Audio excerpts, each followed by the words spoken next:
নাসিরউদ্দিন পাটোয়ারির গাড়িতে হামলার ঘটনা অবশ্যই নিন্দনীয়, তবে একটা বিষয় বুঝতে কষ্ট হয়। দেশে কিছু মানুষ আছেন যারা গণতন্ত্র, সহনশীলতা এবং ভিন্নমতের প্রতি শ্রদ্ধার শুধু লেকচার দিতেই ক্লান্ত হন না, কিন্তু ভিন্নমতের কাউকে যখনই দেখেন তখনই তাদের হাত চুলকাতে শুরু করে দেয়। কয়েকদিন আগে হয়েছিল ডিম হামলা, আর আজকে হলো গাড়িতে হামলা। এভাবে যদি চলতে থাকে তাহলে আগামীতে কি হবে সেটাই হচ্ছে সব থেকে বড় প্রশ্ন।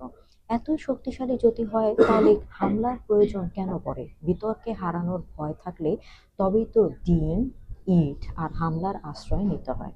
গণতন্ত্রের সবচেয়ে বড় সৌন্দর্য হলো আপনি যার সঙ্গে একমত নন তারও কথা বলার কিন্তু অধিকার আছে। কিন্তু আমরা যেন এমন একটা সংস্কৃতির দিকে যাচ্ছি যেখানে কেউ কথা বললেই তাকে চুপ করানোর চেষ্টা করা হয়, তার বিরুদ্ধে মামলা করা হয়, তার বিরুদ্ধে হামলা করা হয়। রাজনীতির মাঠে প্রতিপক্ষকে পরাজিত করতে চাইলে জনগণের মন জয় করুন, হামলার শিরোনাম নয়।